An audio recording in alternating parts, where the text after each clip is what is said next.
snuck in just in the right time. So our next speaker is David Strickland.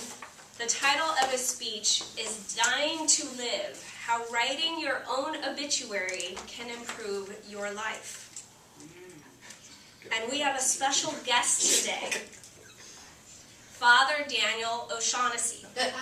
Will be sharing us David's practice on how to write your own obituary and how that has helped him live a longer and fuller life, which he still hopes to inspire others to do the same.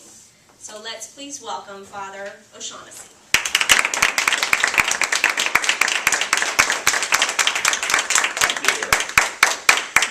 Hello, friends.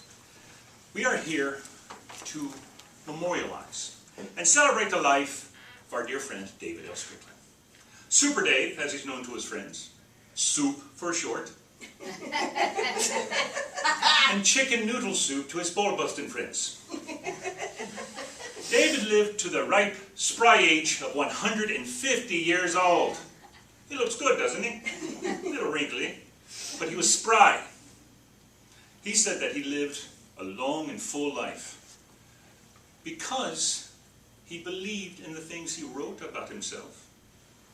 In his obituary, he wrote his own obituary, which we'll get to in a minute. I see a lot of quizzical looks on your faces. Let's address that first.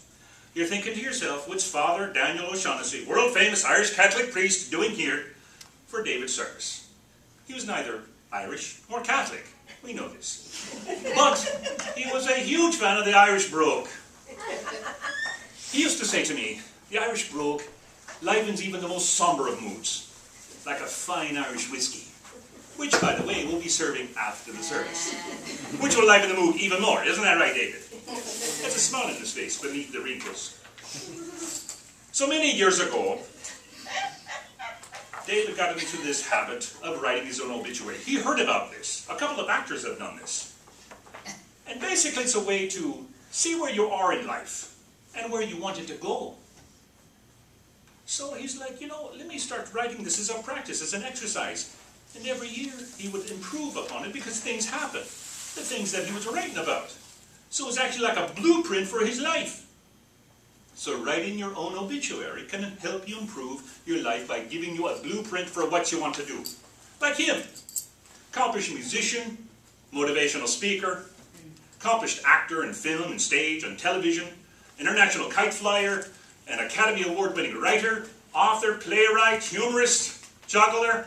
Oh, the list goes on and on. Billionaire philanthropist who established the highest hot tub club on top of Mount Everest, which I thought was a great place for that.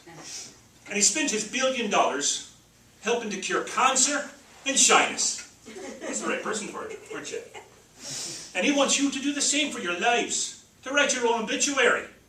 And as being a Toastmaster, he breaks it down to 3 simple steps. Are you ready? Of course, that's what he does.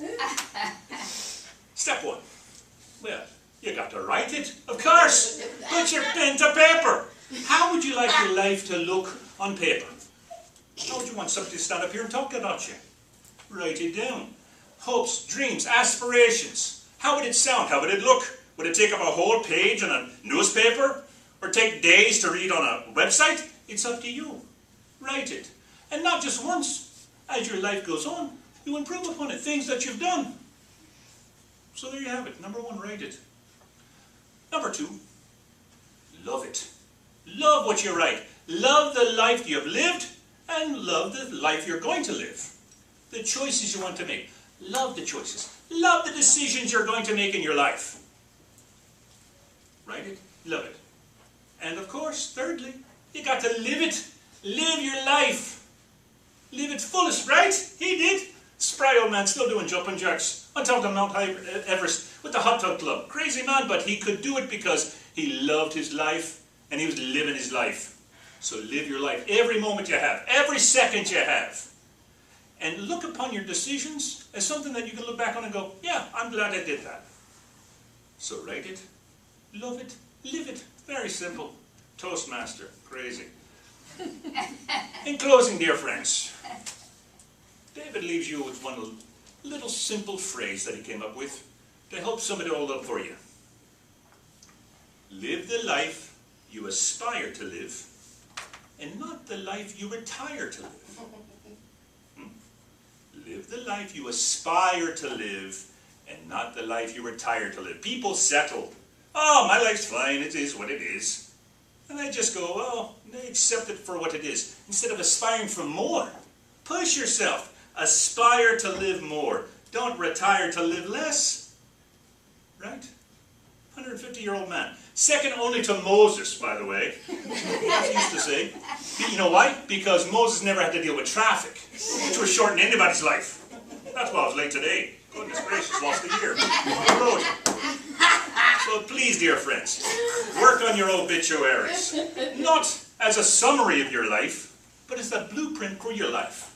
Think of it that way, and add to it, and build your life upon that. So, how would your obituary look? How would your life look? Well, it's up to you. I dropped my pen, so I could have been down now and grabbed it.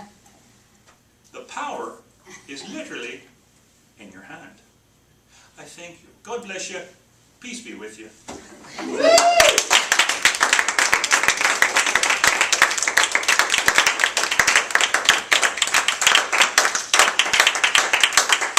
You can always expect a good laugh, a lot of creativity, and a message behind it with David, and we appreciate that every time.